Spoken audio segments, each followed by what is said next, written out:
and it's a great pleasure for us today to have the author Kate Phillips here for this joint seminar between the Orkney Heritage Society and the Archaeology Institute of UHI. And Kate Phillips graduated from the University of Glasgow to become a social development specialist. She's been working in Africa, Asia, and the Middle East, all over the world. And she established the Active Learning Centre, which is an international charity based at the University of Glasgow, where she directed a postgraduate fellowship, which brought rights activists to study civil organisations in Scotland. So now she's moved on to become an author as well, with this fantastic book on Scotland's links with slavery in the Americas. So yes, without further ado, welcome Kate Phillips with Bought and Sold Scotland, Jamaica and Slavery. Hello everybody, and thank you very much for inviting me today. What I'm hoping to do is actually to try to relate this work that I've done on Scotland to Orkney today, to talk about Orkney, Jamaica and slavery. The interesting thing when you bring the two small nations together, Jamaica and Scotland, is that you can actually trace the links much more easily rather than talking about slavery in general. You can see the people, the families, the changes, what happened on one side of the Atlantic and what its effects were on the other, and then back again. So I'm hoping that all of that information I've got, we can relate it much more closely to this place, to Orkney, where we are. And I know that some of my audience will be quite well informed, and I hope that they're going to also chip in with what they know, so that we can complete, well, not complete, but improve the picture that we have of how all of it works. Now, there's nothing that I'm going to talk about today that if we'd lived here in those times, we wouldn't have known about, because slavery was always, from the very beginning, and I'll explain that in a moment, but from the very beginning, it was always a contentious issue. It divided our community in Scotland. We were divided over what kind of a nation we wanted to be. It was a big issue for us. Did we want to be a moral, religious nation, or did we want to, were we prepared to become involved in all that colonial wealth in order to lift our country up and give us capital and make it possible to develop our country? So those were the issues that were debated then. And had we read the Inverness Courier, the Glasgow Herald, the Scotsman, or whatever, in the 17 and early 1800s, the letters pages, the editorials, and they were full of all these issues. People were debating them, but we've somehow lost our kind of folk memory of that, although Jamaica hasn't, and that's what alerted me to doing the work that I did, that Jamaica has that memory, and we don't, and I wanted to sort of think through and look at and research what happened then. So the Scottish people were involved for over 100 years in Jamaica, and deeply involved. Much of our imports and most of our wealth in the late 17, early 1800s came from Jamaica, because Jamaica was worth much more than all the tobacco in Virginia, all the cotton in North America. The sugar in Jamaica was our most lucrative import into Britain, and therefore of great importance. And if we think about the fact that the Scots were roughly 10% of the British population, and according to the historian Tom Devine, they seized about 40% of the wealth from Jamaica. Even if we say it's a third, that's a very, that's a high concentration of our involvement from here in Scotland to the other side of the Atlantic. So that's what I'm going to try and piece together today. So I want to use Orkney to illustrate the lives of sugar-growing, slave-owning Scots in Jamaica. So go back and try and pick out, try and relate Orkney to all of that. I want to talk about how Jamaica struggled to control the enslaved people, despite legislation to help to restrict slave movements and terror tactics which were underpinned by the law. I want also to talk about the sexual behaviour of Scotsmen in the Caribbean and the lives of their children, because of course many of them were Scots. I want to talk about how Scotland was divided and the campaigns to propagate the idea that white people were morally and intellectually and culturally superior to the black race that they controlled, and how that lived on, even though we won the legal argument, how that kind of feeling that black lives didn't really matter lived on. I also want to highlight the very important Scots who built the grassroots organisation here in Scotland, which played a very big role in ending legally ending slavery, and who argued from the very beginning that it was wrong.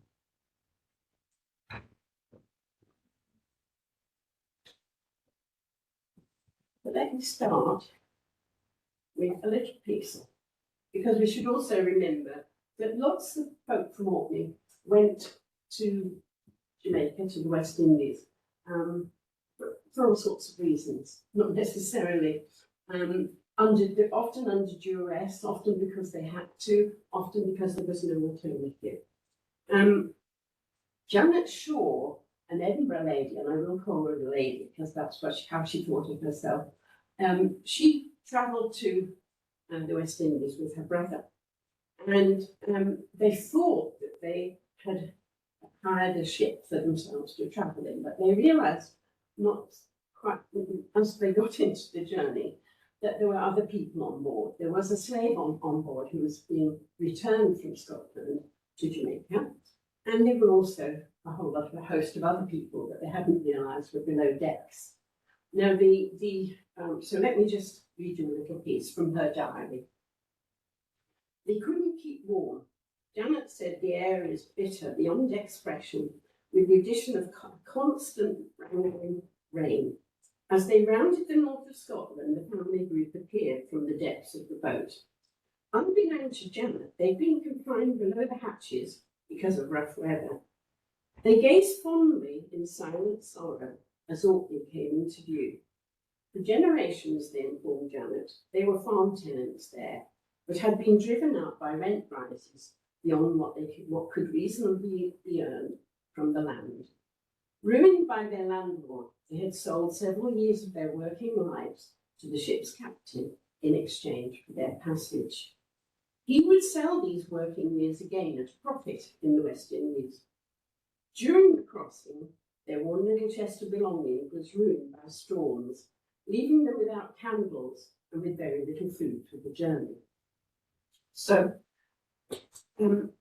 although many white people from the 1600s from this side of the Atlantic went to places like Jamaica under duress because there was no other possibility. And initially they worked alongside the slaves. Almost 2 million slaves were traded into Kingston, Jamaica. It doesn't look like it on the illustration, and it has to be said the illustration was done a little after the slave trade had ended. But this is the port of Kingston, Jamaica, Britain's biggest slave market by far.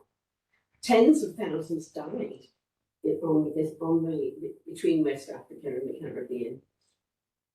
So I think you're probably aware of the key dates, but 1807 the slave trade was abolished. In 1838, the legislation was actually passed in 1833, but in 1838, the emancipation from slavery was finally won. 250 years of rebellion and resistance in Jamaica, and 50 years of campaigning on this side of the Atlantic eventually convinced the British government that the slave system was unworkable.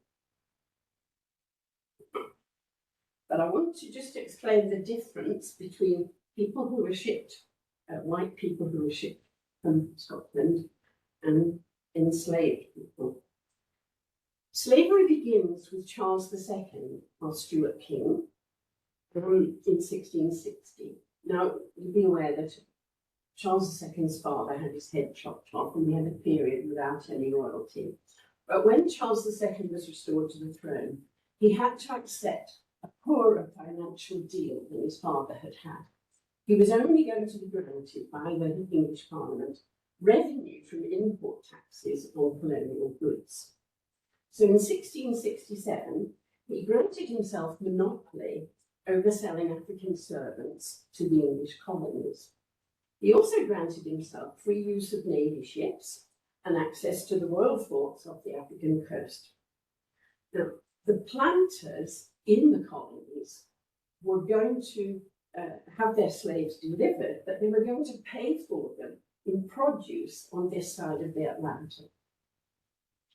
And that would help. Charles II would be picking up the import taxes on all of that, but he would also be selling the slaves. Well, at least his consortia, his company, would be doing that. So the Royal African Company was born. Unfortunately, it went bankrupt. Planters had run up £40,000, multiply by about 200 to get a rough idea, £40,000 worth of bills that would never paid off.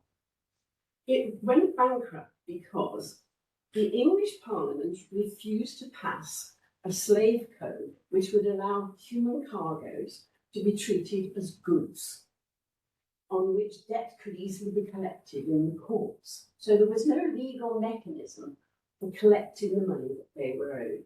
So Charles used unscrupulous lawyers to put that problem right and ensure that debt and mortgage law applied to Africans. So chattel slavery, as we call it, was born, and it was never acceptable to everyone because the English Parliament had already said they couldn't accept it because they felt it would undermine the basis of legislation and what human rights were. But nevertheless, the lawyers were found who were willing to go along with that. So black and white workers initially worked together, as I said, in Jamaica.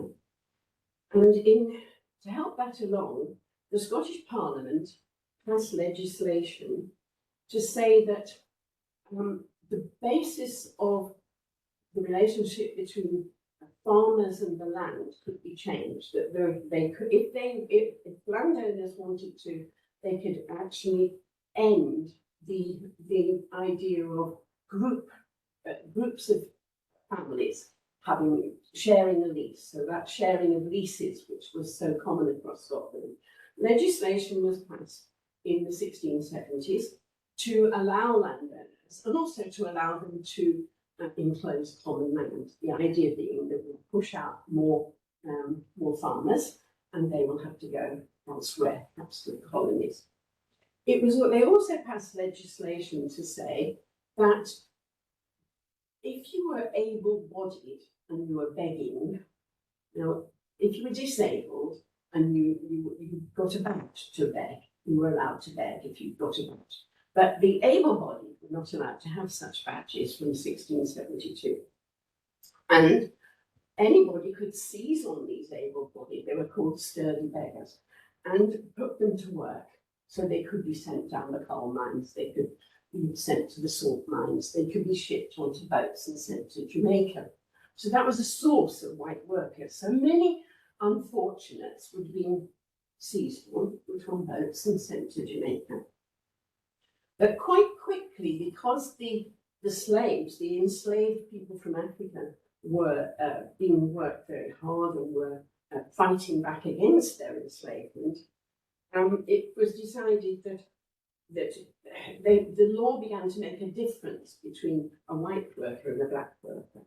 So in 1681, the law was passed, and the law was made in Britain, but it was also later on, once there was a Jamaican Parliament, a Jamaican Assembly, they refined those laws. But there would be no naked whipping of white people, and that tells you something about what was going on. But also that white people would get food and clothing provided. And on the other hand, in 1717, there was legislation that said you can cut off the feet of runaways, slave runaways, and they must carry tickets giving them permission to leave the plantation. So white people began to be looked after a bit better, and black people could have their feet cut off and couldn't leave the plantation. And in 1730, the pressure was still on from enslaved people. Parishes set up militias, what they said of good and able men, to march from the barracks against rebellious Negroes. 1747, the slaves were not allowed to find paid work, they were not allowed to marry, they were not allowed to be baptized. They were stripped really of all those basic rights of human beings. And the parish council in Jamaica would pay compensation to owners who unfortunately had to execute any of their rebellious Negroes. Now the reason for the payment was that they often would have a loan on them. They were paying back the price of them. And so this would put them in a financial difficulty. So the parish was going to make up for that by compensating them should they have to execute. They were allowed by law to execute such men, and they would repay them. And that's just an illustration of this, of the crest of the Royal African Company, which is where it all started. The elephant's a bit of window dressing, really, because they talked about getting ivory from Africa, and maybe they thought they would, but actually there was no ivory, very little ivory shipped by the Royal African Company, which was human cargoes that they shipped. Now, just a thought about how Orkney gets involved in all this, and actually ends up being at the centre in a way of all this. If we look at the map, and if we think about how the shape of the earth, going round the top of Scotland was actually one of the shortest route to North America and also down to the Caribbean. There was also another problem. If you look at the Straits of Dover, that very narrow piece of water between the islands of Great Britain and the continent, during continental wars, and there were many in the 17 and 1800s, wars were fought at sea, and merchant ships were allowed to prey on shipping. And so it was very dangerous to send your ships down. And so ships from London, from all the way up the east coast of England, all the way up the east coast of Scotland, it was much safer to go around the top.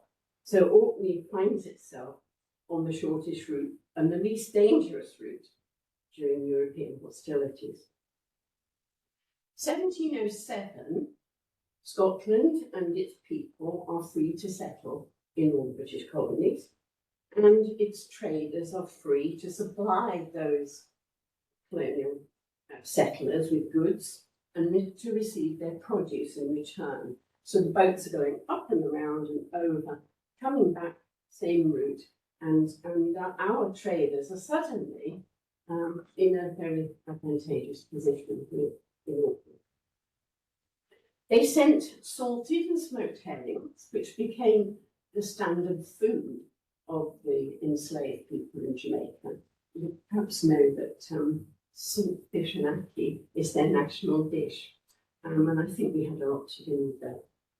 So salt and smoked fish is what they were fed on, and also from 1746, after the 45 rebellion, when there were grants for linen spinning, in thousands of women, I think the figure I saw was 270,000 people were linen spinning, and a lot of those were here in the northeast, and a lot of them were in Orkney. Now, our rough linen wasn't quite sophisticated enough for the changing tastes in Europe, but it was very hard wearing and absolutely cheap and good for slave clothing. So the slaves were clothed in this kind of rough linen. In fact, I read that one of the slaves said you could scratch your back lifting your shoulders, shrugging your shoulders, it's so scratchy, but it was hard wearing. And so our traders began to be involved in all of that. We often talk about a triangular trade, and I just want to focus for a moment on how the trade worked. So if we look in the bottom left-hand corner, the plantations, and I said that the biggest slave market in the world was in Jamaica. Now the planters in Jamaica, they sent their orders for all of the goods that they needed, including slaves. I've got Glasgow merchants there because I drew the diagram and I was talking to the merchant city in Glasgow, but we could take that as general. Scottish merchants, orders for slaves were sent to the Scottish merchants, and the Scottish merchants gave out credit notes that could be spent in the slave market. So money didn't change hands in Jamaica. The money changed hands here in Scotland. The buying and selling, because they were playing all of the slaves, or virtually all of the slaves that were sold in the Jamaican market, were actually paid for with colonial produce here and in England and wherever, but I'm concentrating in this minute on what was happening here. So the tobacco, the sugar, the cotton, the colonial produce was brought back here and was processed. So we became, one of our businesses here in Stromness and in Kirkwall was snuff making and selling, but the processing of these products, the processing of sugar, the processing of cotton. So we begin to make money from those colonial goods, but the actual, even people who went to work there were actually paid here. They were given bed and board in Jamaica, but their annual pay was paid into banks here. So the money stayed here. The money didn't go backwards and forwards across the Atlantic. It stayed here. So the merchants, a merchant was a person who was licensed to get together investors to lend money to the plantations and to receive their produce in return and to process that produce, because the planters were tied to particular merchants because they were the ones who lent them the money to get set up. So they were in debt to particular merchants.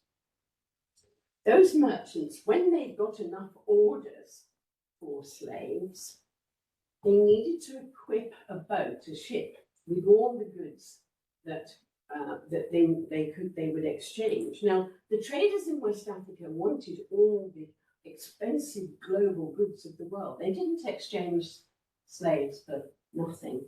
They wanted silks from India. They wanted brandy from France. They wanted iron ore from Sweden. They wanted tobacco. They wanted all those kind of global luxury goods in exchange.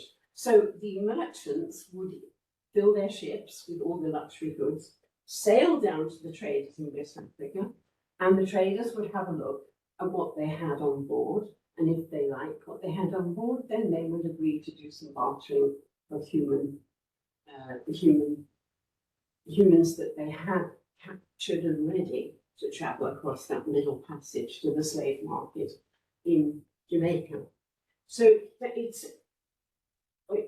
although it's a triangular trade, it was also a very complicated trade. Were those traders in West Africa, are they also Scottish? No. That's an interesting question because we were involved in a number of holding forts, you might call them, and they could be Scottish, and many of them were.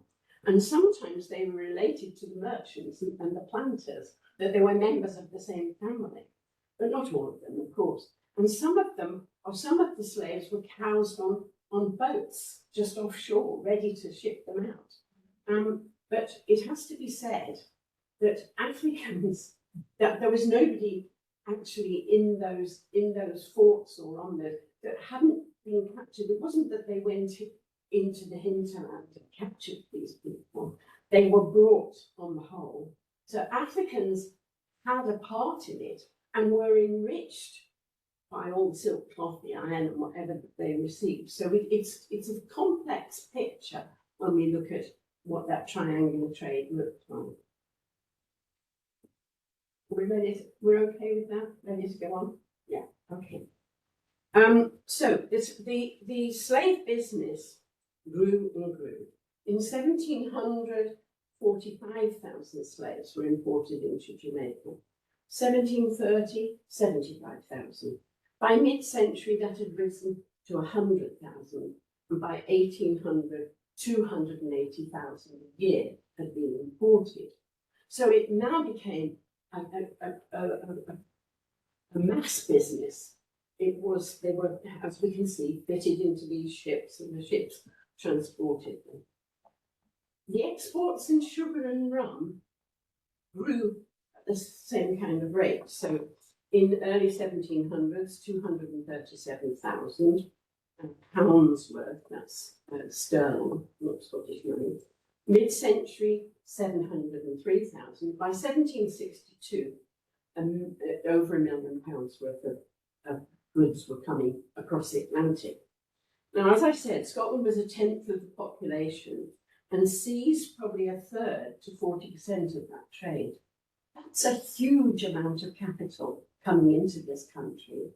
And those places with ports that were involved in it were also capturing some of that trade.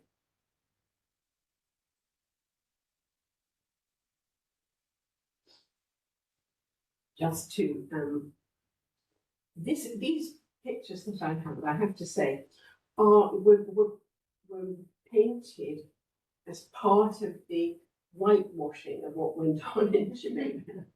Because, as you can see, they're all nicely dressed, and they're mostly men. Now, what we know from all the slave lists is that most of the people who did the heavy work in the fields were women.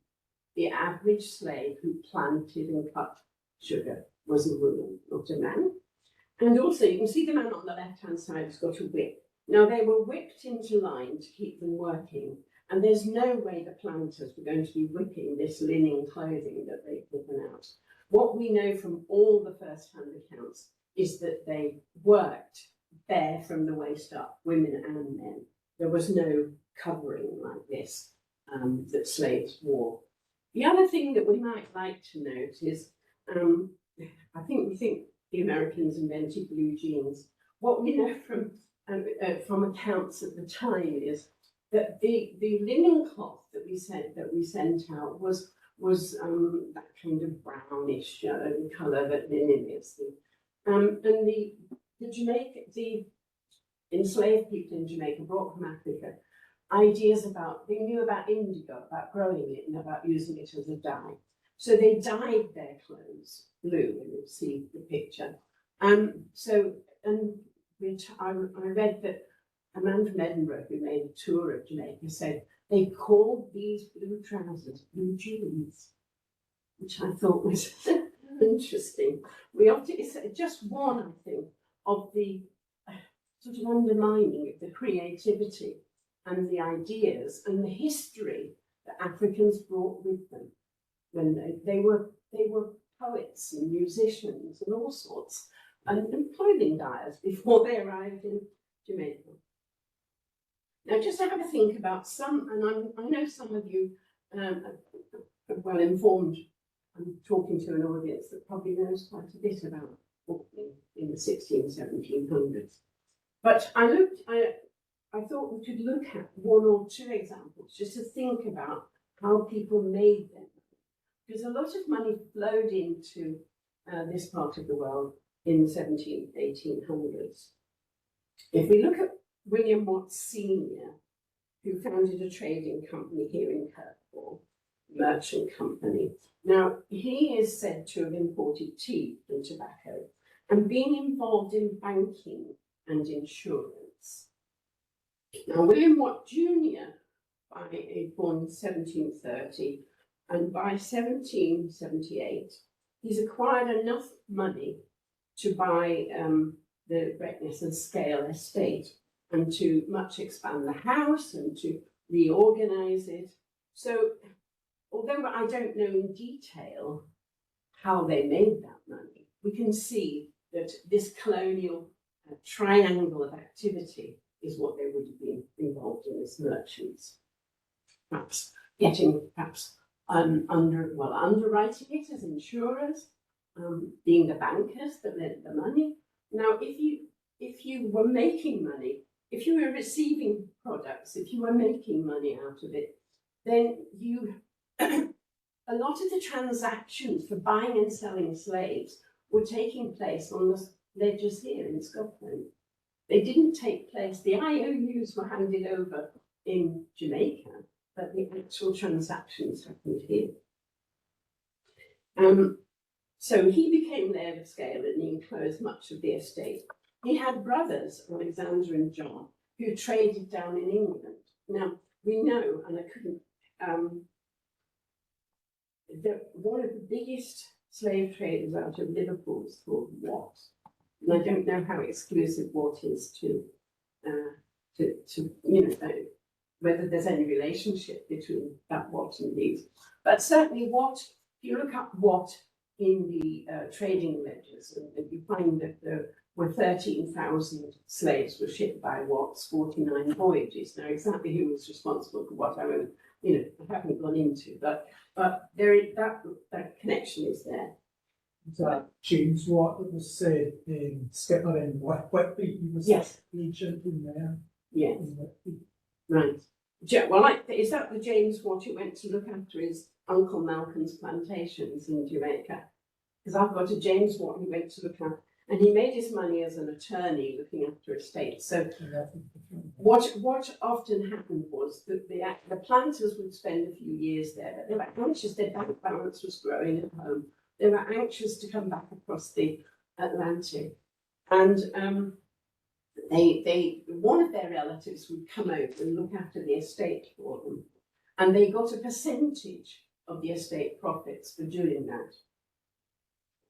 But they could also, if they had any legal training, they could also be appointed to look after other people's estates. And it seems that James Watt, he said his income was about 20,000 a year, multiplied by 200, and you'll get a rough idea of what he was earning in those days. He retired to London, and his brother Samuel, when his brother Samuel visited him there, he said he was living in splendour like all West Indians, and he suggested that we should perhaps supply his estate in Jamaica with herrings. Now, I'm not picking these people out to say, oh, there's one. It's to get an idea of how people became involved. And as I said, this was an agricultural society, and young men of all classes were looking for work. Ship's captains were paid by the Jamaican authorities for delivering white workers, as well as actually being able to sell indentured workers. So one of the things that traders did was to fill their boat up with people, and it was one of the more lucrative cargoes to take over and bring it back full of sugar and rum or whatever, but they would get paid for delivering the people, because there were never enough white people to hold down the enslaved Africans in Jamaica. They were always conscious of the ratio between white and black and trying to encourage more white people. The lowest paid bookkeepers were paid about 40 or 50 pounds a year, plus bed and board, and often that money was paid on this side of the Atlantic. There were 800 sugar plantations and many more farms, because they had to produce an enormous amount of manure. It was the only fertilizer they had to put on the sugar. And it was said, it was claimed, that most of those young men working on the plantations came from Scotland, even if only half of them, that's about 400. And over the years, the churn and the change, that was a lot of young men who had experience of living and working in Jamaica. 40 to 50 pounds a year, to put that in context, a good carpenter in Glasgow might hope to earn 25 per year. So the idea that you could get 40 or 50 pounds in the bank here that your parents and family might have access to was actually quite an enticement. Some of the very heavy work was not done by the plantation's own slaves, but they brought in gangs of slaves to do, this is digging the cane holes. Again, this is a nonsense, because the gangs who dug the cane hole were almost exclusively teenage girls, and they shifted hundredweights of, and they had to dig with these hoes in wet weather, in hot, wet conditions, and very, very heavy work, but they were young women. And their salary, so somebody who, let's say, is earning 40 or 50 a year and is building up a bank balance might be able to borrow enough to build themselves a gang of workers that they could rent out to do some of the heavy work on plantations. I mean, if we look at the names that occur in Jamaica, Lang, Mark, Watt, Law, Tryon, you know, you can go down through all the,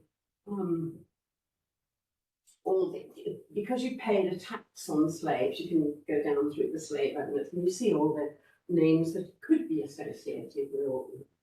But to focus on somebody and what he was making, in 1766, James Law of Kirkwall wrote home to say he was now making about £650 sterling annually from the 49 slaves he had bought. So one might suppose he went there, perhaps as a bookmaker, he built up a little money, he had enough contacts and a good enough savings record to borrow some money from the bank and then use that money to start buying slaves. Planters relied on what they called jobbing gangs to do the hardest work, digging hundreds of holes per day. And it was very tightly managed by the owners of plantations here in Scotland. You can see on how the land was marked out in squares and the number of holes and the amount of sugar that was going to be planted. This was all controlled, and the information was sent back to the people who were owning the plantations here. So it was always done under pressure because they wanted more and more holes dug, more and more sugar planted to make sure that they could meet their debts to the banks for the following year. So when Law had been there with his jobbing gang members earning his £650 a year for a while, he sold up his jobbing gang and it was worth over £3,000. Now, £3,000 was plenty of money to come back here and buy a nice estate, a good piece of land, a nice house, and live very comfortably. So having a jobbing gang was also a way of making money. Oh, let me just go back a bit. Right. I want to go on from there. And having got some idea how people may have made their money, they may have made it as just as basic level bookkeepers, you know, handling the books on the estate, managing the slaves. They may have then bought a few slaves and had a jobbing gang. They may have bought some land. So they could build themselves up. But some of those who already had good connections here in Scotland, perhaps had land already, would go straight in at the top and buy themselves land and borrow money to buy slaves. So at every level, we were involved. I want to go on and have a think about the sexual behaviour of Scotsmen in the Caribbean. So we were a strict religious nation at that time, to be very honest. So whatever people at home may have thought about fornication and illegitimacy and extramarital sex, that wasn't how it worked in the Caribbean. One of the perks of a lonely life, and often was a lonely life, a young man looking after teenage girls in the fields, was that was sex. James Stewart the Edinburgh man who visited Jamaica to write and wrote a kind of a description of what he saw there. And he was actually pro-slavery, but he wrote that every white man, whatever rank, has his mistress. Between white and black, therefore, a numerous race has sprung up called people of colour or mulattoes. We know that men ordered and chose the African women who were to work on their estates, and often sent instructions about what kind of women they would like, because they were actually dual purpose in many people's eyes. They were actually there, they were going to be there to work in the fields, but also the Scottish community. They rented each other's slaves, rented their slaves to each other. If you wanted a girlfriend and you wanted to withdraw her from the slave pool, you could pay rent for her. And the rent was the kind of rent that would have been paid to a jobbing gang member. So it was quite lucrative to actually rent out your women workers. So they were rented out as partners for men. There was plenty of sex parties and well attended, where girls were brought from the fields to dance naked and were used and abused. But they were also, that's not to say that they weren't affectionate and long-standing relationships between enslaved women and Scottish men. So if the Scottish community, as we've said, was a third to a half of the residents, the young male residents, let's say a third, we were probably responsible for a third to half of the thousands of mixed-race children that that James Stewart saw when he was in Jamaica. I think he talked about 30,000. It's an awful lot of young people. Now, the problem for the Jamaican authorities was that, as we've said, keeping a distance between black and white, and keeping the idea that the white race, as they invented, I mean, we never talked about race before these times, the white race was superior to those with a black skin. These mulatto, these mixed race children, these brown children were a problem. Black and white, keeping black and white separate was very difficult when there were so many mixed race children. And so legislation was brought in to say that mixed race children shouldn't be allowed to vote, shouldn't be allowed to be employed in a public office, they couldn't give evidence in court, they were not allowed into white schools, and they couldn't inherit more than £2,000. Now that sounds like an awful lot of money, but it was set just below where you could buy a gang of slaves or where you could buy a plantation. So to keep them out of that landed class, to keep them out of that money-making class, that separation was brought in. The law said, the preamble to that law said, that giving property to mixed-race children was to the detriment of white heirs and relations and to the injury and damage to the whole community. Inheritance by mixed-race children destroyed the absolute necessity of preserving a distinction between white persons and Negroes. Now, wealthy men in Jamaica who had fairly settled relationships and were fond of their children sent them to be educated in Scottish universities, and there were a large number of them, and some of them who made a lot of money sent them to Eton. The less wealthy sent them home to their family and to Scotland's network of village schools.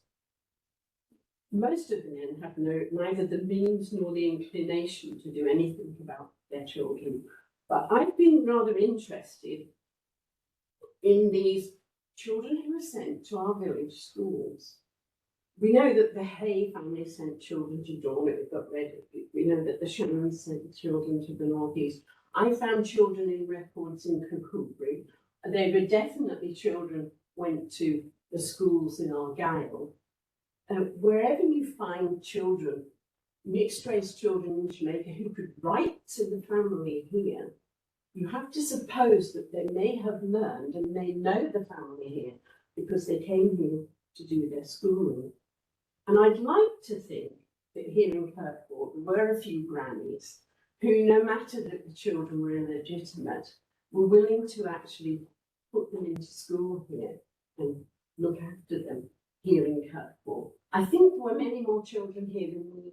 It's very hard to trace them because they might have had the family name, and therefore it would have been unremarkable if they had a Scottish name. But I'd like to think that there were enough people who were moral enough to think that whatever their background, we would accept them and we would put them into school. And certainly lots of them came. So I don't know whether there'd be anywhere where we could find a record of that. But it's an interesting thought that there were brown children sitting in our schools here in Scotland, and maybe brown children sitting here in our schools in Orkney, given our involvement.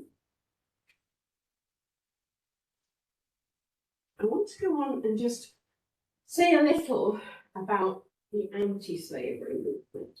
And as I've stressed, slavery divided the whole community from the very beginning. Now, there are three key periods that we can think about. The first campaign was in 1787 when they had the anti-slavery movement was launched with the limited idea that they would get rid of the trade. They knew what they were up against. A parliament that was absolutely stuffed with people who were pro-slavery, and they thought we could have that limited objective, which they won in 1807. Now, one of the Clarkston, who worked for the anti-slavery movement, has a very nice statue in his hometown. I think we all know the name William Wilberforce, but we've kind of forgotten a man called Zachary Macaulay, who came from Inverary, son of the monks from Inverary. Now, Zachary Macaulay devoted his life to bringing all the information together about what was going on in the Caribbean and distributing it to all of the churches and kirks around the British Isles. It was called the Anti-Slavery Reporter. Now, when Clarkston sent somebody up to the Anti-Slavery Committee in Edinburgh, we have to understand that the Anti-Slavery Committee in London was not necessarily in favour of wide public involvement in the campaign. We're way before 1832 and people having a vote. They didn't really think it was proper for ordinary people to be involved. Respectable people, high-class people could be involved. But Clarkson had another thought, and he sent to the committee in Scotland and said, well, the cutlery makers from Sheffield have sent a petition. They wanted them to send petitions to Parliament.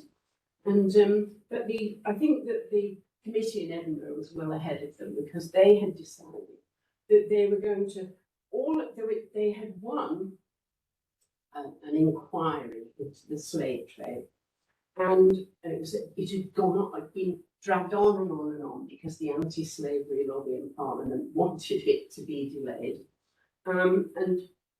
so masses and masses of paperwork. The Scottish committee had cut that right down and had decided that this short address to the people of Scotland on the subject of slavery, with a summary view of all the evidence before the committee of the House of Commons, should be sent to every kirk in the country. So it's not surprising as a result of that. The slavery petitions were many from Scotland because they had gone under the radar, so to speak, and sent it out. You can't often see the popular view because people had no public voice. But it was sent out, and and then the sending out of information was kept up by Zachary Macaulay, and he devoted his life to it, and he sent all of the churches information all over Britain. They all received information. But we don't have any statue to Zachary Macaulay. I want one in Inverary. That's one of my projects for the. I'm not going to talk in Inverary. I'd like the Duke of Argyll to pay for it. We'll see. We'll see. the second big campaign was in 1823. A big campaign to pressure Parliament to improve the lives. There was this talk about gradually improving the lives of enslaved people. And eventually, Parliament did pass legislation, and it was sent to Jamaica. And when the King sent the legislation out to Jamaica, they said, no way, we're not going to implement it. And Parliament, Parliament, the King, the governor, wanted to, they didn't want a big revolt. We just lost the American colonies. They weren't wanting to really fall out with Jamaica. They wanted to try and persuade them that it would be wise to adopt this legislation, that they absolutely refused. And it took, so it was never really properly implemented. I want to read a little piece in a minute about what was happening in Jamaica. But it's worth noting that in here, the Kirkwall Borough Council and the United Congregations of the Kirk here sent petitions to Parliament in 1826 and to the House of Lords in 1830. So they were involved in that anti-slavery pressure. And they said they wanted to see Britain adopt effectual measures for the immediate and total abolition of slavery throughout all the colonies of the empire, and to enact welfare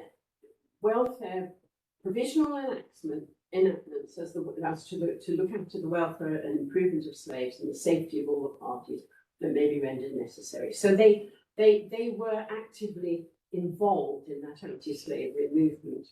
But on the other side of the, I'll just read you something from the Act in 1823. The papers here in the Northeast wanted to know what had happened to that bill that had been passed by Parliament. And they, we could read in the newspapers a full list of all of the improvements that had been passed. Sundays off, an end to routine whipping of slaves, an end to excessive punishment, such as stripping and flogging female slaves, the right of couples to stay together and marry, a ban on the selling of little children away from their parents. So all of that information could have been read in our newspapers here and would have been debated here. On the other side of the argument, the pro-slavery, this is an example from the Glasgow Herald and the view of the planters in Jamaica in June 1823. It was sent by David Finlayson, who was the Speaker to the House of Representatives in Jamaica, a Scotsman, a planter from Westmoreland, and a father of 2 brown children. I checked. Anyway, he wrote to say, a coalition has been formed, this is the anti-slavery movement, for the destruction of the colonies. Before we were attacked, our slaves were a contented race of people, obedient to their masters and obtaining from them in return protection and support. It's a full-page ad in the Glasgow Herald. He talked about reciprocal kindness and wicked attempts that have been made to stir up a spirit of dissatisfaction. We are placed in a situation which renders every measure of improvement dangerous. We hold our possessions by indisputable right, and we protest against the resolutions of the House of Commons. We predict the destruction of Your Majesty's colony. So that was on the one side, and on the other side were was the anti-slavery movement. I want to just read you a little piece. So what was going on? In 1823, when this legislation was passed, the slaves in Jamaica knew that this had been passed. They knew they'd been granted rights. They lived in planter households. They were down at the port unloading ships. They heard all the gossip. They slept in planters' beds. They knew what was going on, and they many of the Scottish estates were grouped together in Westmoreland, and a revolt broke out in Westmoreland, a rebellion on the Scottish estates. When the militia arrived to put down the rebellion, all the Africans ran into the hillside forests, from which they held out for some time, making sporadic attacks on the well-armed troops. The revolutionary spirit was only finally suppressed by the appearance of a major general commanding a large and well-armed detachment of the 92nd Regiment. This show of strength promptly ensured most of the insurgents on the Argyll estate returned to order, but the revolt continued. 3 of the freedom fighters from Argyll estate refused to return, and the governor reported that these 3, John Clark, John Miller and Ben Reynolds, killed themselves, stating that they preferred to die as free men rather than be captured and killed as slaves. The court in the town of Lucia tried 11 men from the Argyll estate, and they executed, at the request of John Malcolm, who was the owner of the estate, the court decreed that the 11 men from Argyll should be hanged publicly in John Malcolm's mill yard. And there were horrible scenes as the brave Argyll slaves attempted to rescue their fellow captives. And the 2 men from Golden Grove were hanged in the marketplace in the town and actually intended to terrify the remaining slaves. John Clark, John Miller and Ben Reynolds and the unnamed 11 gained nothing from the revolt against their masters, but they did gain a lot of respect in their community. They chose to die as free men, and they spoke bravely of the continued fight for rights and justice, and they called on their fellow slaves to continue the war, even as they went to their deaths. And they were remembered by the surviving slaves because Argyll took on a new meaning. It became a word for resistance amongst the slaves. Now that's taken from the governor's reports and also from the newspapers in Jamaica at the time and the court reports. All of that is in the court reports. So on that side of the Atlantic, Scots were fighting very hard.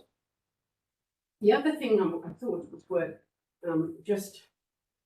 the other piece I thought was worth looking at was that the final revolt is known as the Baptist War because it began as a fight, as the enslaved people fighting for the right to Christian worship, which was one of the things that was supposedly granted by the British government. And several Scottish planters sent over missionaries to their estates. They were allowed to do that because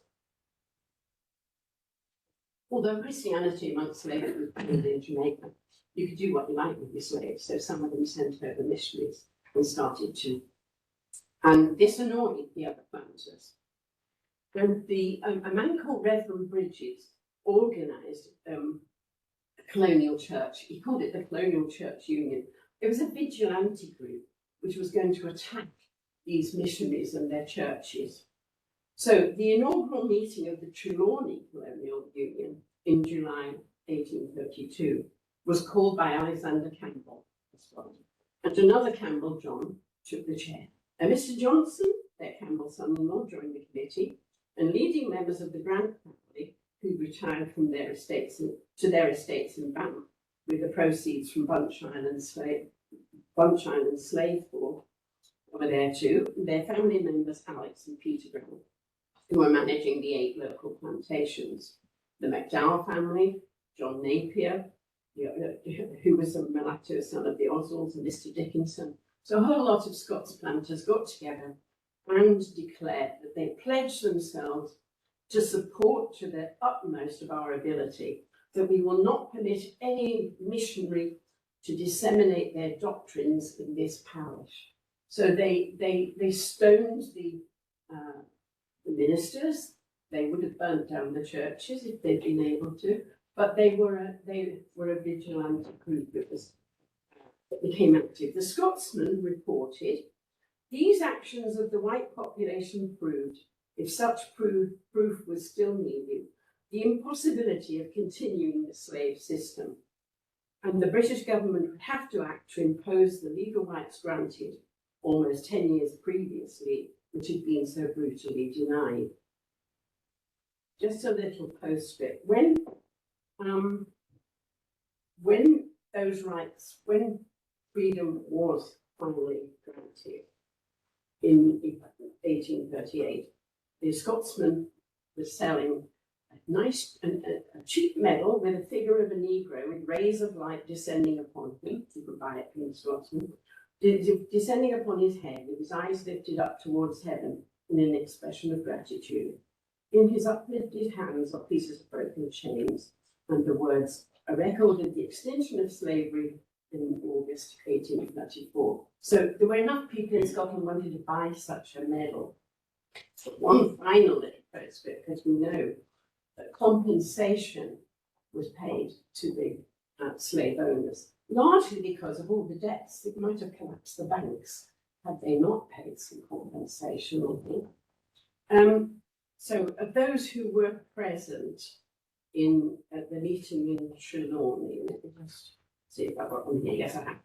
Of the Scottish families represented at the inaugural meeting of the Trelawney Colonial Union, which I group in 1832, John Campbell Senior received the largest payout of any Scot, that was £73,000. The Grant family had almost as much altogether from their slaves held all over the West Indies. But they got 34,543 for their Jamaican captives. The Dickinsons pocketed 19,000, the Johnson family, etc. So they were defending very large sums of money in their activities in Jamaica. Just one final thought. That's a copy of the anti-slavery report that Zachary Macaulay put out throughout his lifetime to let people know what exactly, we know what was going on in Jamaica because he put that out regularly. And I just wanted a little, to finish off by saying, we may have won the legal battle, but we didn't necessarily fight the battle over white supremacy. That the law was changed, but we only have to look at these images of the end of slavery, where we are the white, the pure whites, and they are the grateful blacks. You know that actually, and the medal that was given out by the Scotsman, that we never attempted. During that period, the anti-slavery movement never attempted to fight for the kind of equality of black people, to fight that massive propaganda that was put out throughout over 100 years. It stuck, I think, and has never quite been eradicated from our culture. So I'll finish there because I want to give time for people to make their contributions and to come in and to have some just a bit more discussion about what we know about Orkney and what we think might have happened here.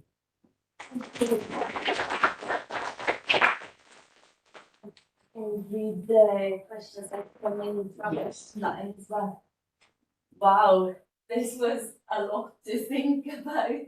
Oh, and the cognitive dissonance that you're talking about in the Enlightenment period, like in the 1770s and 1780s, when they were working out the things like human rights and the American Constitution, and they're sitting down creating elaborate philosophical systems about the rights of man. Yes. And then they're owning slaves at the same time. Yes. And the way to deal with it is to say that they're actually not people. It's just mind-blowing.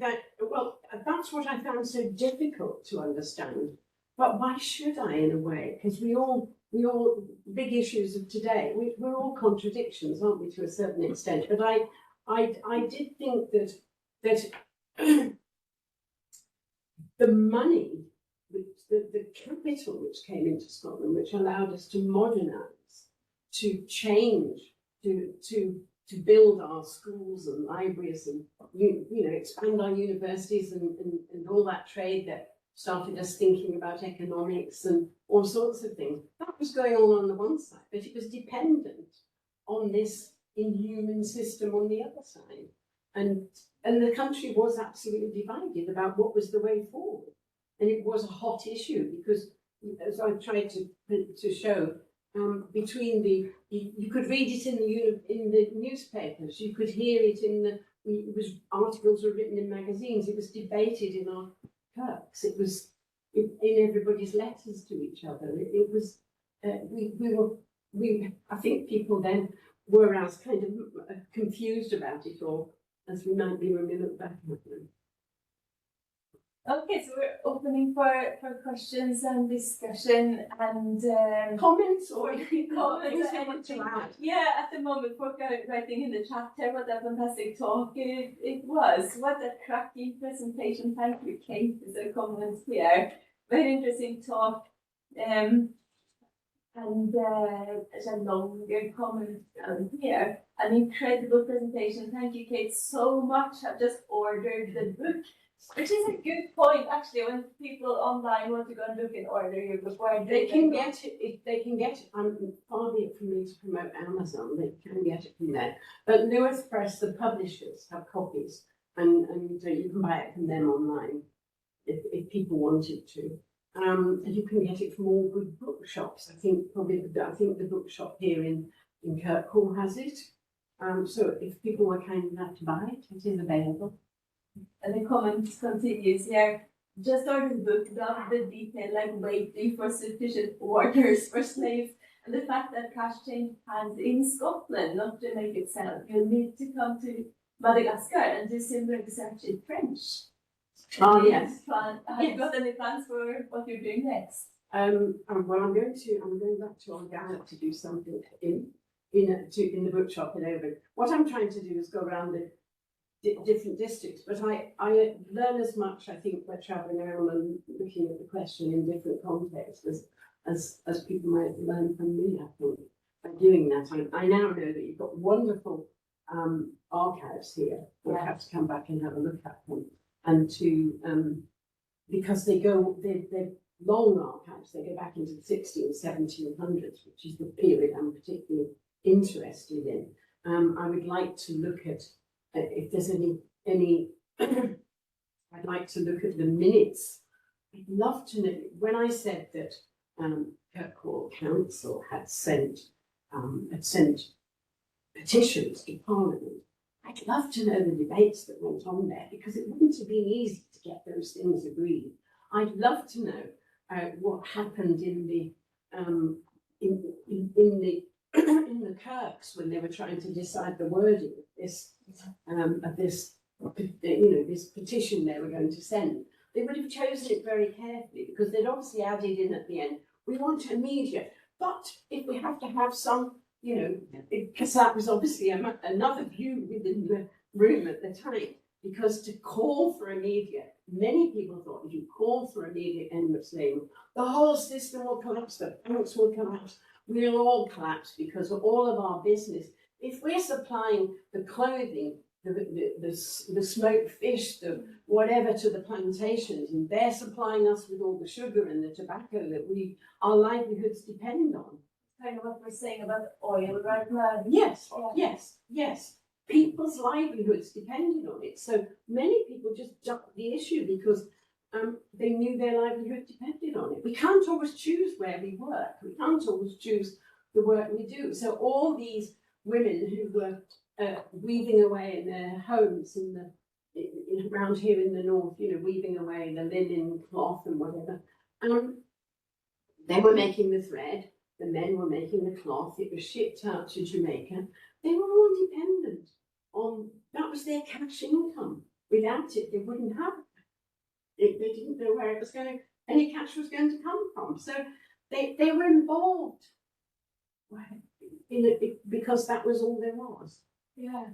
And yet it's happened. So what can we learn from this about what we need to do to stop depending on oil? Well, that's a huge question, isn't it? Because that question of how we make our living and how we, all can we develop green technologies and how fast can we replace the oil that we're dependent on and all of that. it's a question today, but we're all driving around in our cars meanwhile, and we're involved in. And I do think it's very easy to stand back now. This isn't an excuse for all those people who were involved, but it's very easy to stand back and say, you know, the people who were doing these things. But that was life, and people were. That was the economy was heavily dependent on colonial products, colonial wealth, and that colonial wealth was what it was because of slavery. It wasn't because of any. It was as big as it was, and came into our country as rapidly as it did. If you look at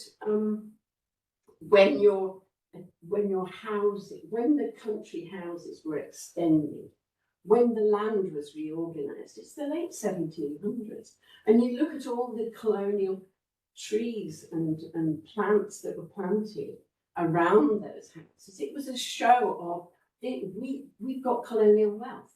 These redwoods from North America, these rhododendrons that we planted are a show of all that colonial wealth. So people were proud of it then.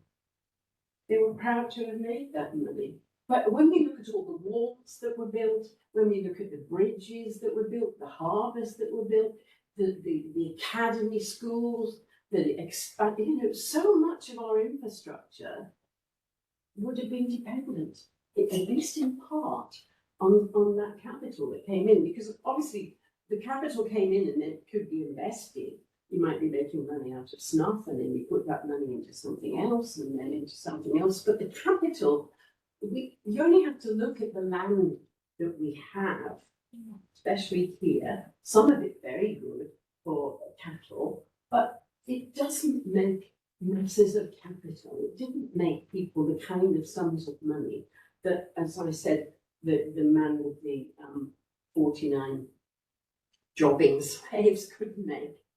In a few years, he couldn't make that money here. It wasn't possible because we didn't have that kind of possibility, that kind of wealth. So off he went to Jamaica and he found himself a job, and then he built himself up. And he came with enough money to buy an estate. Yeah. And to install his family on the family estate. I mean, it was a transformation for those people. I'm quite interested in the initiation of this whole business. It's, it's an industrial, it's a sort of a part of industrial capitalism, isn't it? But it starts with a bang.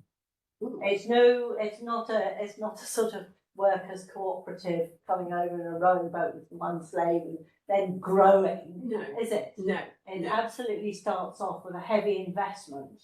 Yes. In the infrastructure that starts it out. Yes. And I think if we were going to look at a lesson that could be taken from that, then if we're looking at changes to economies and things, there is a moment at which that big, heavy central capitalist investment has to occur. Yes. In order for changes to happen. So the current drip feeding of a fringe group of people trying to make better wind turbines is not the way that we are going to save the world, if you like. What has to happen is an actual major thrust by, and if we look at the fact that, and that might work because then that would generate all these arms and legs. But nobody with capital has wanted to invest anywhere in Britain in making green batteries, electric batteries. No. So things are working very good. No, and in fact, when the banks collapsed, because in their incredible system, it all relied on pasteurized dirt properties in America being overpriced in the first place. Well, you see, our banks, in this period, our banks were very heavily overextended in lending because so much money could be made. It was a risky business, but they were lending to the slave economy. They were lending to the planters, and agriculture is a risky business. Hurricanes and earthquakes that they had in Jamaica, poor harvests, men running away and not paying their debts, all sorts of problems. But the real big problem would have been if you just pulled the rug from under. You can understand why Dundas, in Parliament, said gradually, that if you pulled the rug from under, what might have happened, because the British Parliament had already stepped in a couple of times to prop up banks when there'd been poor harvests in Jamaica. There was that. It was a genuine worry that they'd have to put money in to prop the banks up because they'd had poor harvests. It was a genuine worry, but that's not to say that we can't be proud of the town.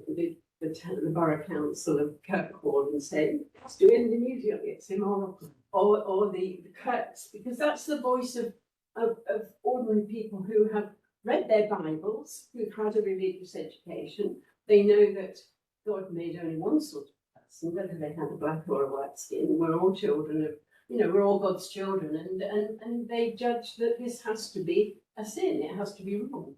But we have to agree with them that somewhere in there was a basic morality that was right. Yeah, comments and hopefully a question at the end. Yes, please. Sturdy beggars, by the way, there's references in the Catwall Tomb Council records from the 17th century, them shipping them off to the colonies. So there's certainly reference to that. But they were admonished for giving out too many, giving sturdy beggars the begging tickets that they badges, and they were not very happy. Because am I right in saying that there had never been any tradition here in Orkney because of the land holding sort of laws, regulations, elsewhere in Scotland?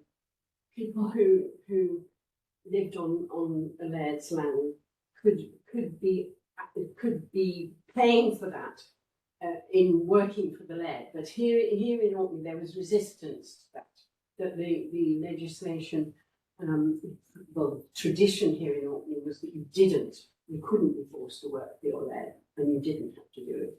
And I wonder whether am I right in saying that?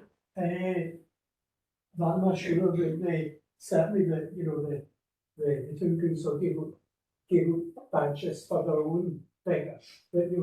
Yes. You didn't want other people's to. But if they didn't want masses of people coming. No, of course not. During like periods of famine. Yes. So we either banished them or there was a merchant from Edinburgh came up with a ship looking for beggars to take over the colony. They certainly paid people for them in Glasgow because they knew they could. If they paid, £1 for them in Glasgow, the Lord Provost advertised to the other Lord Provosts around the country that if you want to send your sturdy beggars, I can pack them off to Jamaica, and that he would get paid for landing them. It was like, like the £10 ponds going to Australia, that they could get them over there, and then they could be paid for landing so many. And so filling your ship with people was actually quite a lucrative cargo.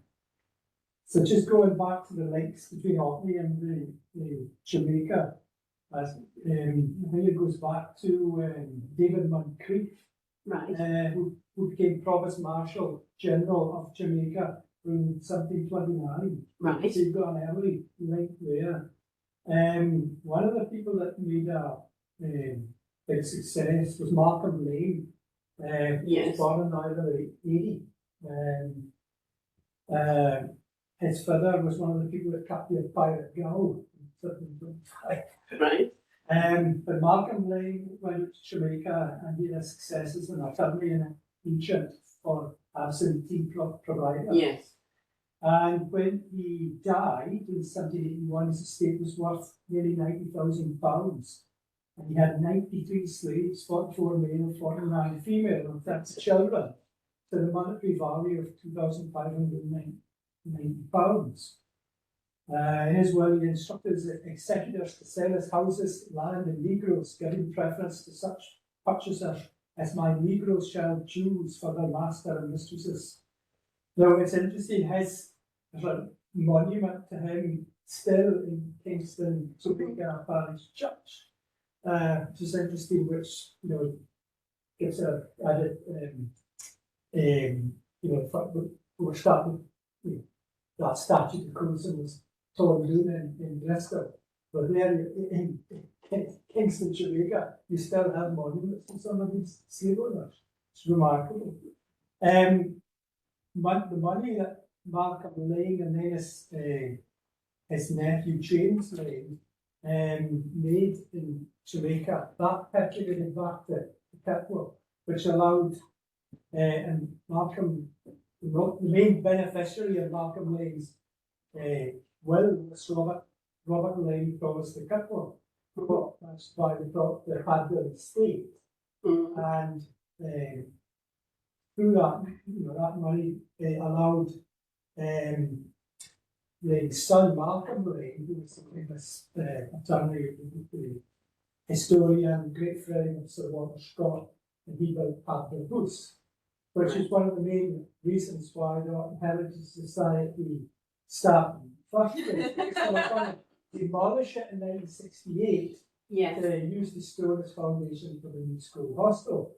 So that was one of the reasons for. But it's a kind of uncomfortable thought now that we realise that actually the money that not what we regret saving Padbury House. It's a wonderful piece of architecture, but it's an uncomfortable thought that some of the money that was used to build it came from the slaves in Jamaica. There's a whole list of other Arcadians, some of them sons of many ministers. Yes. The son of the Reverend William Houston, a son of Strumness, he was a plantation owner. He received £448, 3 shillings and 10 pence under the slave compensation scheme, having 21 slaves in his ownership. One of the first black players to play for Scotland was Andrew Watson, whose father was Peter Miller Watson. He was a son of James Watson of Cranford, whose memorial is in St. Mark's Cathedral. But yes, and he was the first black player who played at international level. And was he Jamaican? Yeah, mixed Arcadian Jamaican blood. What's a bit sad is that, well, more than a bit sad. Do you remember Scotland's homecoming? And we invited people from New Zealand and Canada and whatever. We didn't invite the Jamaicans, and yet they're possibly our nearest relatives in terms of the gene pool. Because if you think, if you think about the proportion of the numbers of mixed race children that were fathered in Jamaica, and the Jamaicans themselves, I think one of the reasons they keep some of these statues and some of these memorials to famous Scots is they think of themselves as Scots. They remember that. But as I said, when we took a holiday, people told us, "Oh, we're Scots." I'm called McNeil. I'm called Thompson. I'm called, and they were proud of their Scottish descent, and they still had that kind of, what should we call it, a cultural memory, a folk memory of. So slavery, yes, but we were Scottish. We were part Scottish, and we descended from these people, and they were very aware of it, and they kept up the traditions. What I couldn't, porridge eating. I mean, oats don't grow in Jamaica, and the packet that you buy in the supermarket has a little freshly white board on the front. They also still eat smoked fish, but it comes in tins. Oily fish from northern waters is sold in all the supermarkets, and people still eat it. Now they're surrounded by a different sort of fish, but that is part of their tradition. And as I said, smoked fish now is their national dish. Just as in Virginia, ham, hops and greens, and that was the same Scottish connection. But that's another story. But they feel that connection, but we have somehow. But in those days, we all knew, and we all knew people who would have known people who went to Jamaica. We would have understood that people made their money there. And family members went backwards and forwards, letters went backwards and forwards. The amount of material in our local libraries and local archives, letters from Jamaica, wasn't very difficult. You know, it was very easy to find and very interesting to read, you know, unraveling all those letters and what people had to say at the time. I've got someone waiting on to come in from online, but yeah, if you're not quite finished, you can. I was just going to, the final question was, how do we cope with this uncomfortable link to slavery, in our past? I think how we deal with it. I know, but I think the most important thing now is the unfinished business, I would call it, the kind of racism, the white superiority that was built up in those years, which continued. You can find it in our culture down the years, and eradicating that. And one of the ways that you do eradicate it is to talk to children about their history and talk to people about that history and how and what happened then and why. What our part in inventing the myth that Black lives don't count, and we have a duty in a way to work to make sure they do count, and make sure that the next generations all understand where that came from. It isn't something that arose naturally. It's a propaganda campaign that our forebears were involved in. And we have to have a propaganda campaign with our new generations of children, and publicly. The very fact that we didn't invite Jamaicans to the homecoming tells us that somewhere in there is our belief that we're not related to these people. But you only have to look at their names. The most common name in Jamaica is Campbell. Mm. And you only have to look at Naomi Campbell, look at any of the prominent Jamaicans have Scottish names. And they're proud of their Scottish names. So we ought to be proud of them too. But I think we also, and this is my project, I want us to remember the people, the Scottish people who actually fought very hard, and they led really difficult lives because they were wealthy, powerful people in league against them. So they were pilloried, they were attacked, they led a very difficult life. People like Zachary McCormick had a really difficult time, but he just kept going. He probably wasn't a very easy man to know. You probably never had the impression he was obsessed. I like him for obsessive people. In Orkney, we have a big community memory about the Hudson's Bay half Orcadian children. We've had a Cree homecoming to Orkney. Yes. So we could have a similar kind of Jamaican homecoming to Orkney. I think we definitely. I would like to see a Jamaican homecoming, and I would particularly like it in Glasgow. I would like them to offer the walls of the buildings in the merchant city for decoration by Jamaican students, art students, for example. I would like them to have a presence. I think the younger generation, of course, have absorbed Jamaican culture via, Black culture via North America, by coming back around. I mean, all these youngsters with their, hand-me-down jeans and their music. I just think my grandchildren would be very happy to know that they were related to Jamaicans, and would be more. I think it's a message that could be very easily disseminated, and we could have a Scottish Jamaican party, yes. Now Carolyn has been waiting for a long time to come. Sorry. Carolyn Dixon, can you unmute now? Hi, can you hear me? Yes, we have. Excellent, excellent. Well, first, thanks, Kate, for your seminar. It's really good to hear this story being told in Orkney. Long overdue, I feel.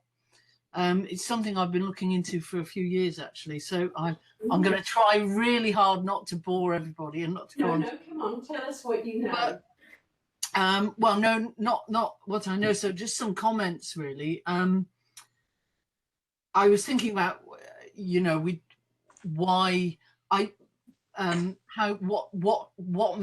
made people take this opportunity? How did so many, have to say almost exclusively men, get involved in this barbaric trade? And as somebody's just commented, a trade founded essentially on rape, systematic rape, the mechanization of human beings, and the appalling brutality.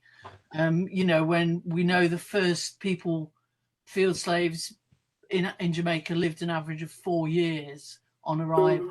I mean, truly atrocious. So it is really hard sometimes to sort of be interested in the stories of how people go and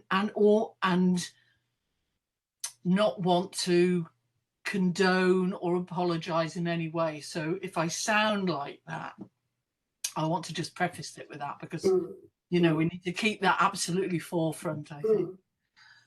But there seem to me certain things coming together in Orkney and probably other island communities that might have given rise to a particular push. You've mentioned the extreme poverty of northern Scotland at the end of the 17th century. We know the Little Ice Age, stories of people starving, jumping into the sea to avoid starvation, you know. Yes. And of course that carried on for a long time. So while some people were making money, many other people were finding it very hard. I wonder if an aspect of that, the way that was experienced, is the fact that, you know, a couple of 150 years before, Orkney had become a real site for an inward movement of a fairly affluent middle layer associated with the Stuart court and the Stuart princes. Because what we don't seem to see the same relationship of Shetland to the Caribbean. So, and yet, I hadn't thought about that.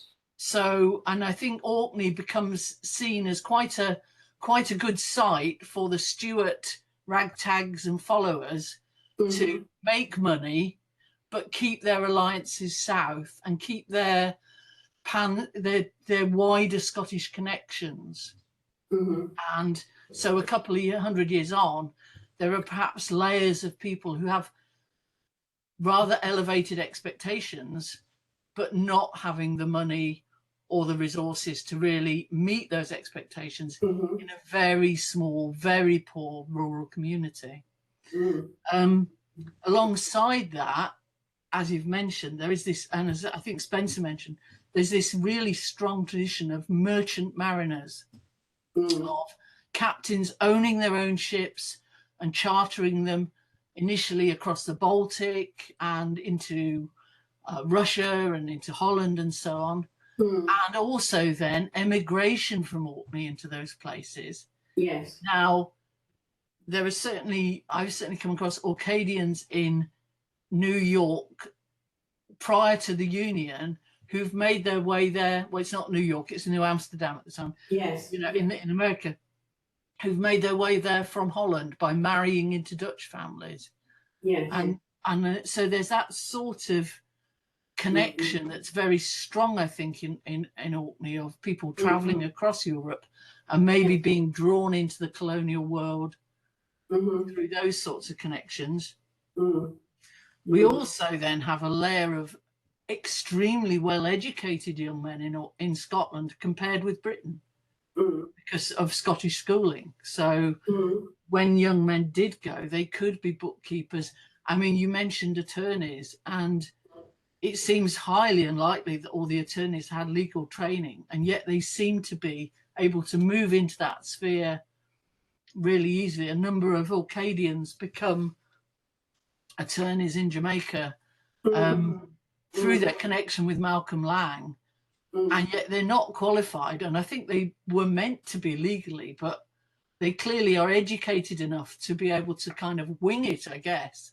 Yes, I think you're probably right in that observation, because a lot of the doctors, so-called, were not qualified.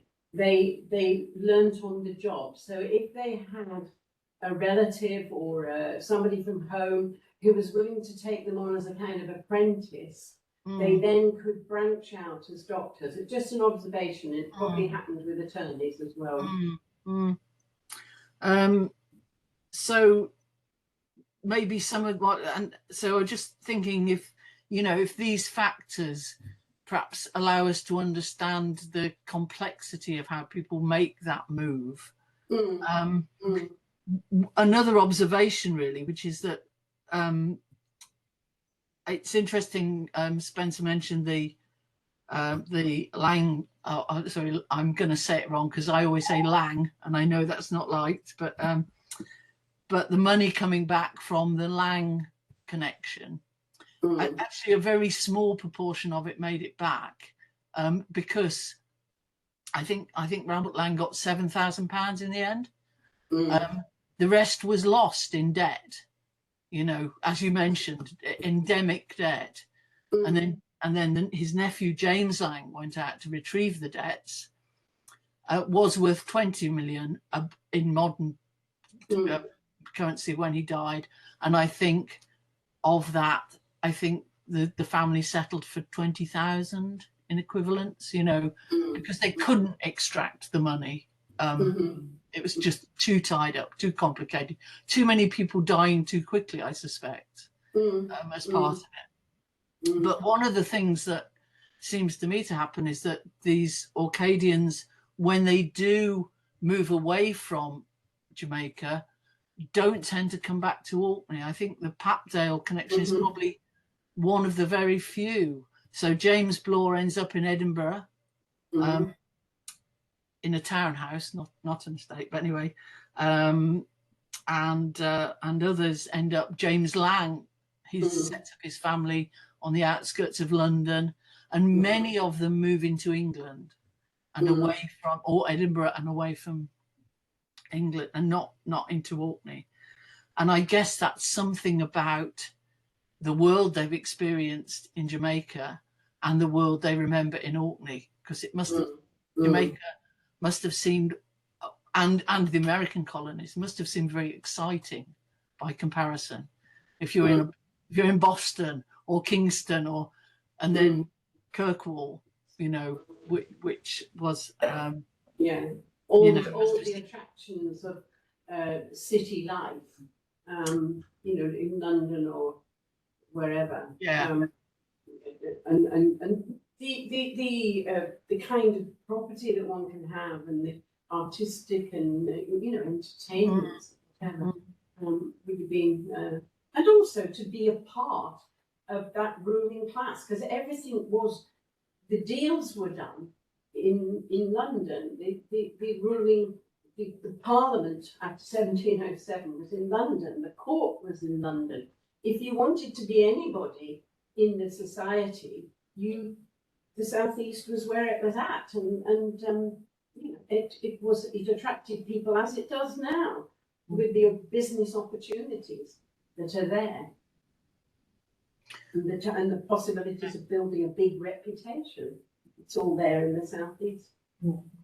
Can I just come back with one more comment? Yes, please. Just to finish, which is that I think there is, I mean, your book is particularly pertinent, I think, because Malcolm Lang, as with so many Scots, built a substantial network of other Orcadians around him, largely related, but not all. And that carried on into successive generations. So his name and his reputation continued for some time, I believe, certainly through what I've read anyway. But the other thing is that, just to say that, certainly from my research, I found Orcadians involved in every single aspect of slavery, from the forts. We have trails, sailing slave ships from Africa into the Caribbean. Attorneys, we have slave owners in America, slave traders, slave factors, not just plantation owners, but every single layer of the slave-based economy. Orcadians Orcadian men particularly, seem to me to have been involved. And I don't think we should be surprised, because that's the picture across Scotland. I think it's just because of their maritime setting and maybe some other factors, they appear to have been able to take up particular positions quite effectively and quite quickly. The opportunities were there, and they had the skills to take those opportunities. When I was speaking in Glasgow, University of Glasgow, I was struck by the fact that the medical schools in Scotland were expanded at exactly the time when the slave ships began to take doctors on board, and also when the plantations were employing doctors to inoculate their slaves against smallpox and to keep the slaves healthy. So we were obviously expanding our medical schools to supply those doctors. And sometimes they might only do a year or so in the medical school, but that was enough if they had connections to get them started in those jobs. So I think you're right in identifying all the possibilities. And since if we go back and think about the hungry years of the 1690s, the poverty was endemic, and opportunities were out there. So it's not an excuse, but it does explain why those connections were so close. Can I just say that we have a friend connected in from Japan here? Oh, right. Eddie, who says, "Thank you, Kate, for a very clear and thoughtful presentation. I happened to meet a lady from Jamaica in March, and we discussed the connection of Orkney and Jamaica, or Scotland and Jamaica then."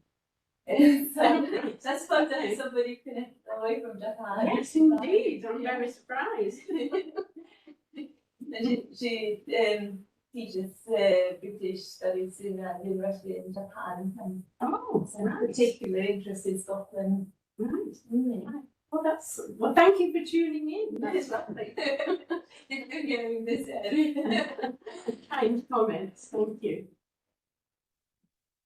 I was trying to find out if the connections with slavery or transatlantic trade have left any traces in the stories that people tell about place names, because I don't find every other significant aspect of Scottish history has made an impact. Like, for example, the Spanish Armada and the Jacobite Rebellion and all those things. So, but so far I haven't found it. I was looking for names such as Sugar House, but the only two I've found so far that could maybe hint at it there's a Blackman's Bjo in Shaughnessy, and a chocolate cottage in Barcy, but I'm not finding any rich stories associated with them. It's just a kind of mention. Compared to the vast amount on the other side in Jamaica. All right, okay. The number of villages and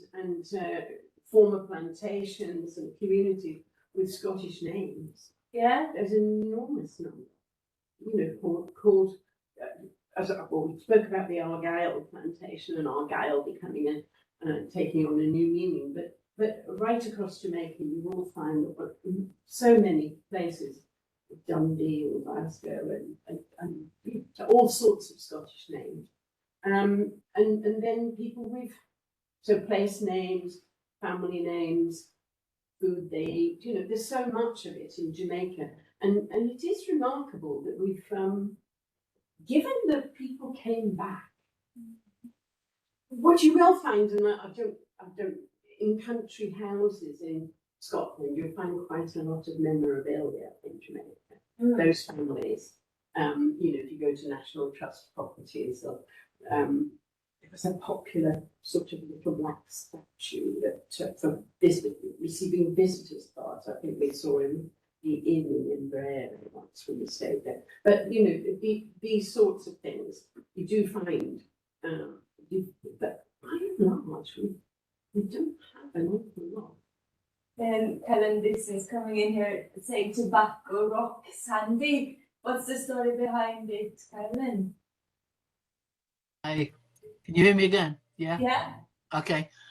Sorry, it's a diversion, isn't it? But the 1766, the Heriot was wrecked on Tobacco Rock with a cargo of tobacco and staves, and all crew were killed. And that's where I started a little bit of my journey into this story. I suspect the people of Sandy were scouring the foreshore for quite a while. But yeah, it's just one of those names and one of those moments that makes you realise that all round our coasts, many people were lost. And of course, when we talk about the crew of the Heriot, we must remember that that's almost certainly had black, either free or enslaved sailors on board, because it would be part of the everyday traffic from the colonies. It was going into Aberdeen. It had been sailing into Aberdeen routinely for 4 or 5 years. The one question which is relevant to this that I've puzzled over is, from the 1600s onwards, London had thousands of black people.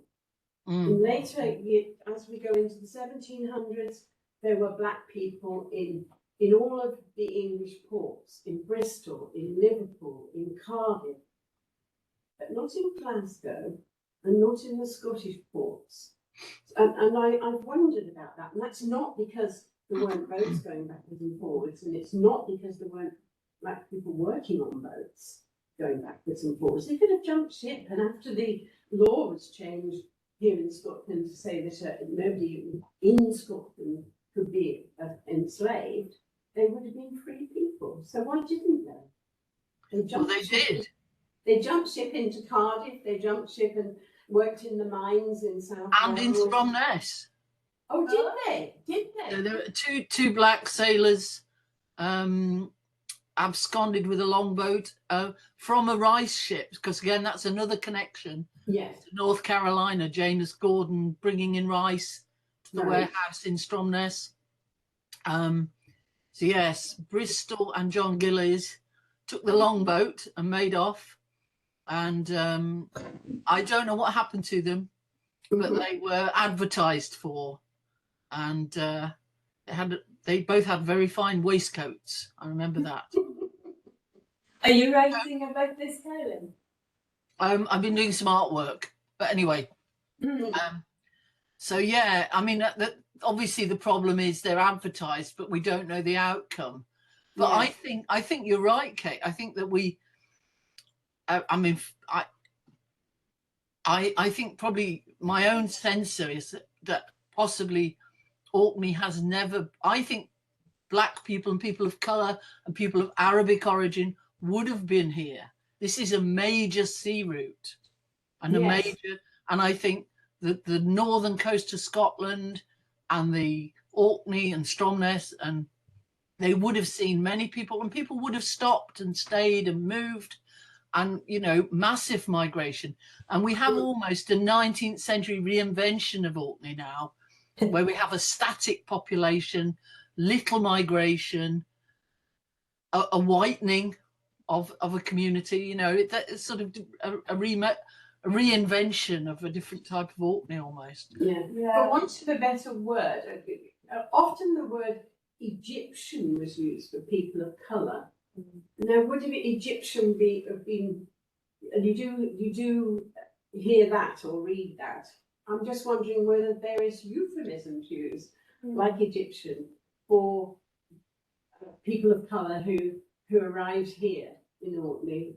It's just that we don't have the same, you know, we don't have any figures. We don't. I think maybe if we really went looking in this is my hope, in the archives, we could dig a lot more out. There's a sort of 20th century shame attached to like the children of the Cree ladies that came back that were at here. So I wonder, I mean, Mr. Watson, the footballer, he has been celebrated for approximately 3 or 4 years, hasn't he? As the first, you know, an Orcadian that's the first black footballer in Scotland, you know, but that, you know, when I came here in the 70s and 80s, that certainly would not have been the case. It would all have been a touch of the tar brush. And skated over together with other sins like having suicide in the family. So it certainly was embarrassing for people if they had, you know, when I was thinking about the children coming home to school, we know from letters and we know from surviving sort of family correspondence, it was embarrassing to have brown grandchildren because they were illegitimate. That was more important. Oh, I see. In the culture, yes, than the colour of their skin, because everybody would know that your son had illegitimate children, and that was embarrassing. Yes. So if you did accept them and you put them into school, it took a little bit of courage to do that, because at the time, illegitimacy was, you know, you'd have to stand on a stool in the kirk for weeks on end at the suspicion of it, you know. So is that the case in Orkney so strongly, or? I was going to say the only one I came over with is Charles Hedlow, great friend of William Balfour Beatty. Yeah. This Charles Hedlow, he was brought up in Kirkwood, but his mother was African. All right. And he settled in Sierra Leone. All right. And that's where William Balfour Beatty died. Charles Hedlow's roots. The roots brought up in Kirkwood. So was he part of that settlement in Sierra Leone? Yeah. To try and make that, yeah. But Beatty's great friends was kind of my father. They wrote a book about the fauna in Orkney before he signed up to the Royal Navy King Explorer. Yeah, so Charles Hedlow was, you know, half boy brought up in Britain in the 1820s. Malcolm Lang's son was sent to Orkney before he was sent. He was actually schooled by the estate owner, the absentee plantation owner that Malcolm Lang was attorney for, but he was sent to his grandma in Orkney, but I don't know which grandma, because Malcolm Lang being one of 23 and big families those days, there would be an awful lot of opportunity. The other person would be Walter Stewart in Stromness, brought his black daughter. That's not from Jamaica, that's from the Leeward Islands. And like Robert Lang, Malcolm Lang's son, they were in Orkney for a bit, but they moved. So Robert Lang went to London and Henrietta Stewart ended up living in Leith. And again, whether culturally Orkney might seem quite a backwater compared with the places they've been brought up, you know, difficult to know. But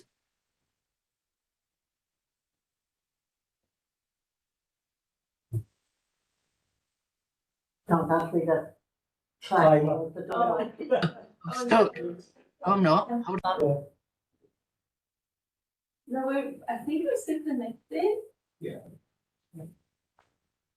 I think she might just have dropped out because the conference is still running. Are you there, Caroline? Sorry, internet connections from them. Hello?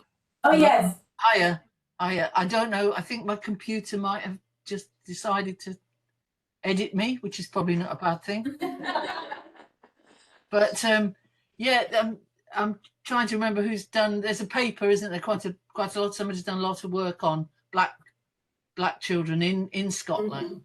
Yes. And it's unfortunate that the Kirkwall Grammar School records don't survive for this period. They're not very good, I don't believe. I think Inverness is really good. Yes. Yes. But I think Orkney doesn't hold records for this sort of period. Yes. So it's a shame. Mm. But Mm. I suppose there wasn't at that point I don't know about Britain, whether we talk about Britain or Scotland or England or whatever, but there wasn't the highly racialized, skin-related discourse that we see so strongly emerging in the towards the end of the 19th century. You know that. So, but whether life was any easier for them, I have no idea. I mean, I'm not. Yeah, hard to know. Yeah. Our time's up now, but I have one last question in the chat that I haven't asked yet, and that is from Ramona, who says, I'm finding this difficult. The women slaves were being raped by slave owners. Yes. How can Jamaica be proud of any connections to the UK or Scotland? Yes. Well, that's a hard one, but I think that they would almost like, how can I speak for them? I don't know. I had an impression that they might like to focus on the good sides of their past and not really want to discuss what happened during slavery and how debased they were and how so they want to concentrate in a way on the other side of it. Yeah. It is very hard, but it wasn't something that people wanted to discuss with me when I was in Jamaica. No. No. If I asked, they didn't really want to discuss it. No. I suppose it's what Maybe it's a painful, very uncomfortable, very I don't know. I can't get into that mindset because it's not, it's not what happened to us. But certainly people didn't necessarily. They wanted to concentrate on the things they'd achieved. Because when you look at it, Jamaica's a small country. It's not much bigger than Argyle, but they have, they have world-beating sports people. They've given us their music that we all play. They just told you they gave us blue jeans. They've given us so much from their culture. Some of some of our most famous, beautiful model women and all of that. I think that's what they would like to concentrate on. That doesn't mean to say that they don't know that. When I had a conversation with the second day I was in Jamaica, and I was talking to a Rastafarian man, and he said, I'm trying to think of what's the phrase? About it's in my book. One love. One love, yes, but also freeing your minds. Bob Marley. Bob Marley. And he said to me, this applies to you as much as it applies to me.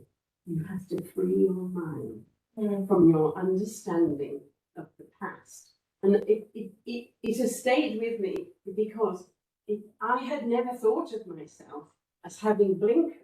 Then I realised that, of course I have, and of course I have.